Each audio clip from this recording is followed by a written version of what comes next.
Salut à tous et bienvenue pour cette nouvelle vidéo.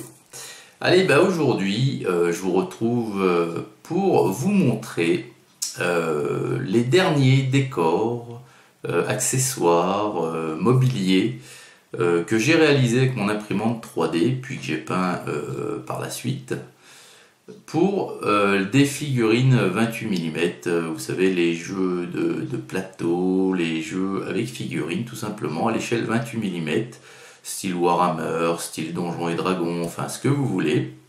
Ces petits décors vous permettent entre autres d'agrémenter vos tables de jeu, hein, ou tout simplement pour faire des dioramas si vous voulez. Enfin, c'est des petits trucs qui sont très courus et il y a pas mal de demandes dans ce domaine-là. Donc je vous avais déjà fait une première vidéo là-dessus. Et là, je vais vous présenter ce que j'ai eu fait de nouveau. Alors, il y a cette pièce-ci que j'avais faite tout récemment après la première vidéo que je vous avais fait. Donc c'est un bassin. Un bassin, vous voyez, avec des motifs sur... C'est un bassin en pierre, hein, vous voyez. Il y a des motifs sur les pierres, gravés, sculptés. Voilà. Et à l'intérieur, on y trouve, c'est de l'eau. Alors ça se présente comme ça. Vous voyez, hop. Alors non, c'est peut-être plutôt rentré par là, voilà. Donc j'avais imprimé ça en jaune, vous voyez, puis après, une fois peint, j'ai voulu donner un aspect pierre, voilà. Alors, voilà, ça se présente en deux parties, l'impression c'est comme ceci, voilà. Et puis vous avez le cylindre qui va à l'intérieur, vous voyez, avec l'eau représentée. Enfin, l'eau représentée, pareil, hein, que j'ai peint pour essayer de représenter l'eau. Et vous mettez ça, hop, et puis une fois posé, ça tient, même ça tient sans, vous voyez. Donc c'est un petit bassin, on va dire, de plaisance, hein. Ça, on peut dire, enfin, ça va très bien, par exemple, si vous jouez des elfes ou des choses comme ça. Ça va très bien dans le décor elfique, on va dire. Donc voilà. Ensuite, ce que j'avais fait tout de suite après, par contre, je me souviens plus, j'avais pas dû vous les présenter. En fait, ce sont des autels en pierre, vous voyez. Alors un hôtel, vous voyez, un hôtel style sacrifice, hein, chose comme ça. Donc un hôtel en pierre, hein, toujours imprimé avec le filament jaune, puis peint de la même façon, imitation pierre avec ma recette habituelle. Alors dans ce fichier, il y avait trois hôtels différents. Il y avait celui-ci donc, qui est vierge, voilà. Vous aviez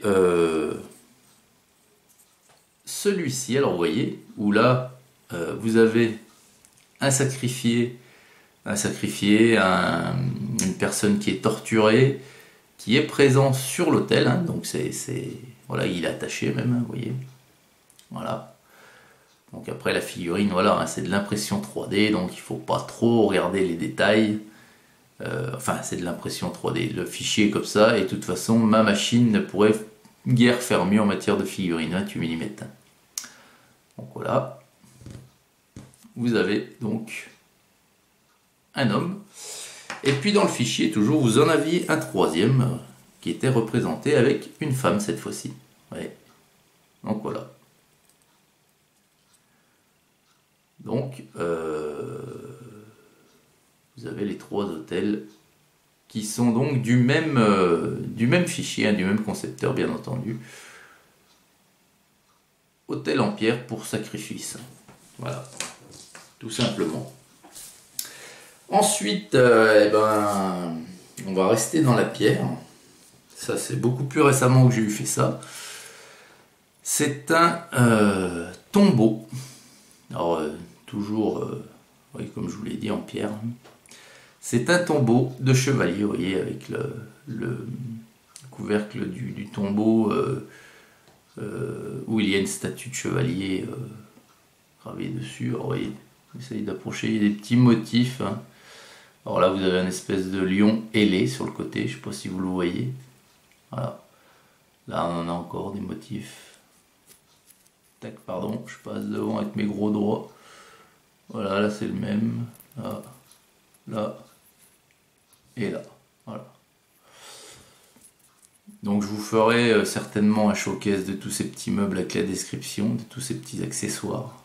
Voilà. Donc ça c'est imprimé avec mon filament noir. Et donc petit point technique, à l'avenir, je vais tout le temps imprimer avec du filament noir ou blanc. Pourquoi? Parce que ça me permet de ne pas avoir à sous-coucher l'objet avant de passer à ses couleurs de base. Parce que vous savez que suivant ce que vous avez dessous comme teinte, la couleur que vous allez appliquer, la couleur de base que vous allez appliquer, ne va pas avoir le même effet.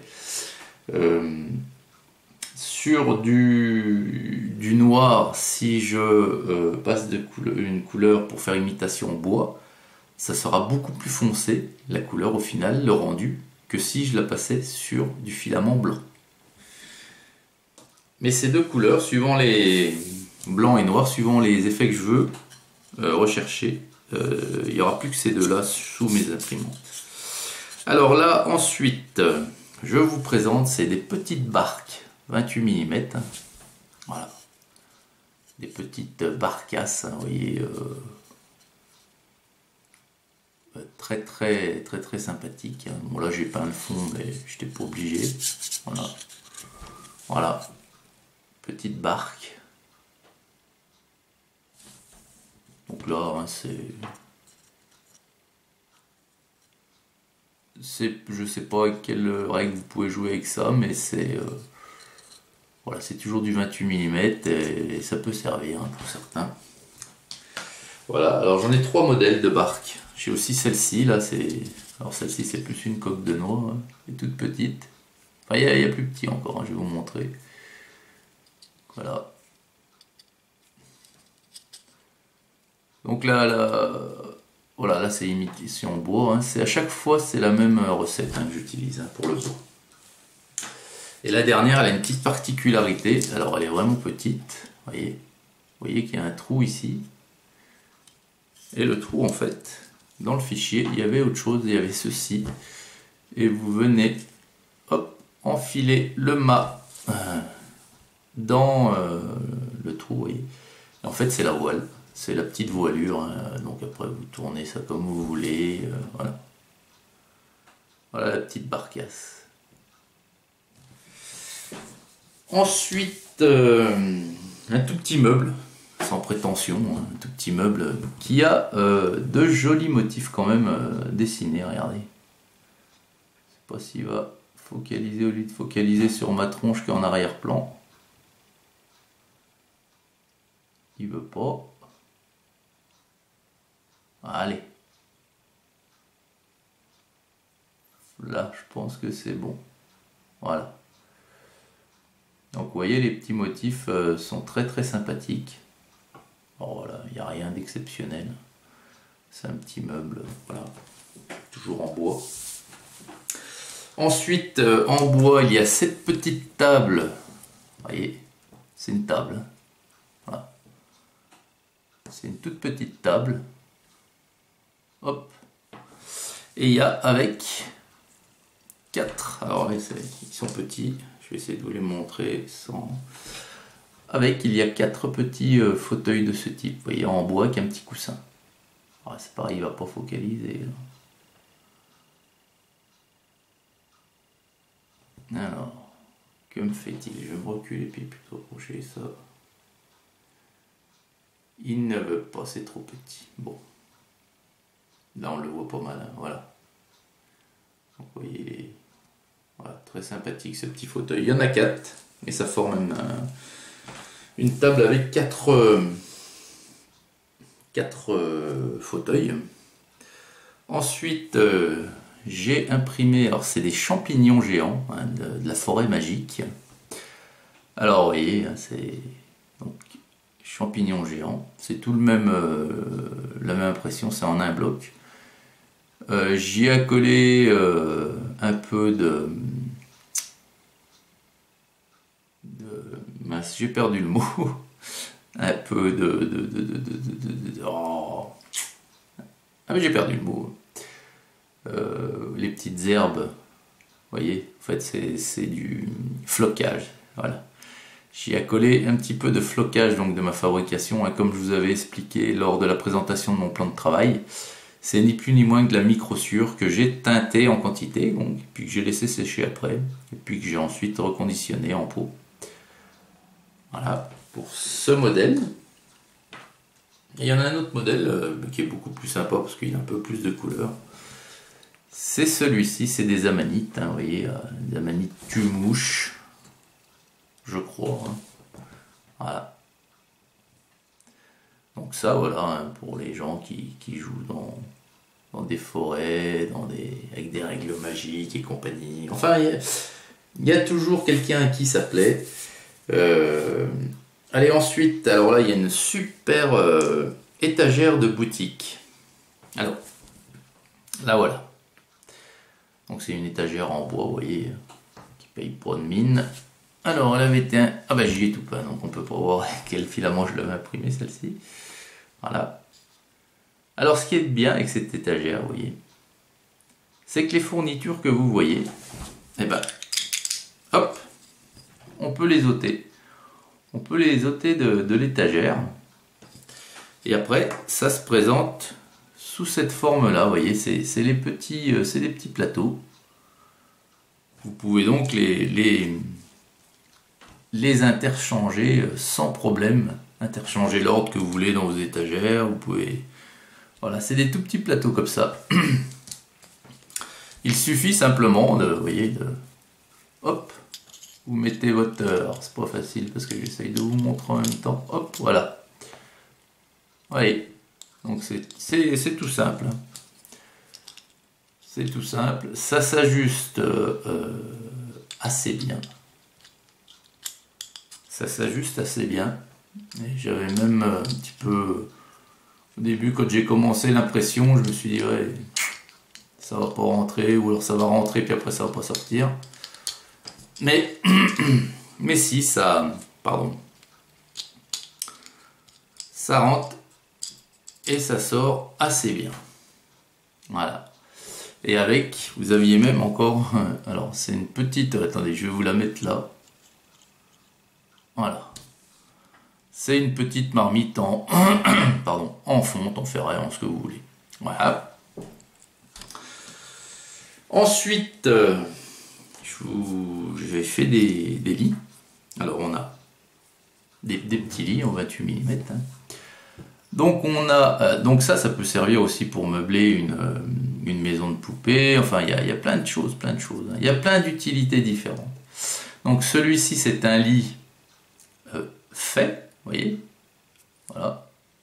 Donc c'est un petit lit bien simple. Hein. Vous voyez, il n'y a pas de floriture, rien du tout. Et ici, nous avons le lit qui est défait. Voilà. Voilà. Vous voyez. Donc, moi, j'ai mes peintures, vous voyez. Ça, moi, je fais ça pour du médiéval fantastique. Donc les draps, vous pouvez les trouver un peu crassous, hein, mais à savoir qu'à l'époque, le drap n'existait pas en tant que tel comme aujourd'hui, c'était du lin ou de la toile de jute, tout ce que vous voulez. Donc ça tirait plus sur le beige que sur le blanc. Hein. Puis comme les gars ne devaient pas se tremper souvent dans une baignoire, je pense que les draps, ils devaient déguster rapidement. Hein. Et il devait y avoir du goût. Hein. Allez, ensuite, ce que je vous propose, c'est une porte avec son encadrement, avec son chambranle. Et ce fichier, je l'ai trouvé super sympa. Pourquoi? Parce que regardez, il y a un système de charnière et cette porte, elle s'ouvre et elle se referme à volonté. Dans les deux sens. Hein. Voilà. Donc ça, pour les jeux de plateau, hein, ou à des endroits où vous avez des portes, c'est génial. C'est génial. Donc là, celui-ci, voyez, filament blanc. Vous voyez, filament blanc, j'ai appliqué mes couleurs directement sur le blanc. Vous voyez le chambranle de la pierre. Regardez la différence de teinte avec la même recette, hein, mais appliquée sur du filament noir. Voyez la différence? Pardon, voilà. Il y a une différence de teinte. Alors ces petites portes, je les trouve géniales, oui. C'est vraiment magnifique, vous voyez, c'est... Voilà. Petite porte pour du fantastique médiéval, toujours. Et enfin, une de mes plus belles... Moi, je trouve que c'est une de mes plus belles pièces. C'est sympa, c'est mignon comme tout. Je viens de l'échapper, mais bon, c'est solide. J'en ai déjà vendu. Et ça ne m'étonne pas parce que c'est un puits, il est superbe, vous voyez. C'est un puits, alors pareil, avec un entourage en pierre. Puis vous avez, puis c'est bien le cas de dire, puis vous avez ensuite l'armature en bois avec les liens pareil, en lin, ce que vous voulez. Bon, il n'y a pas la ficelle et le seau qui descendent, ni la manivelle. Mais c'est un puits, voilà, qui est très très sympathique. Alors ça se fait, le tour, vous le faites en 4 parties en fait. 4 parties qui ensuite vous assemblez et collez. Voilà. Et puis ensuite, vous avez deux... Attendez, comment ça va là? Je me souviens plus si c'est en 2 parties. Oui, c'est en 2 parties aussi, ça me semble. Ouais. Le tour ici, là, ça fait un demi-cercle, la partie. Plus la tige ici. Et celle-ci, c'est encore une partie différente. Voilà. Le puits. Et bien voilà, les amis. Voilà mes derniers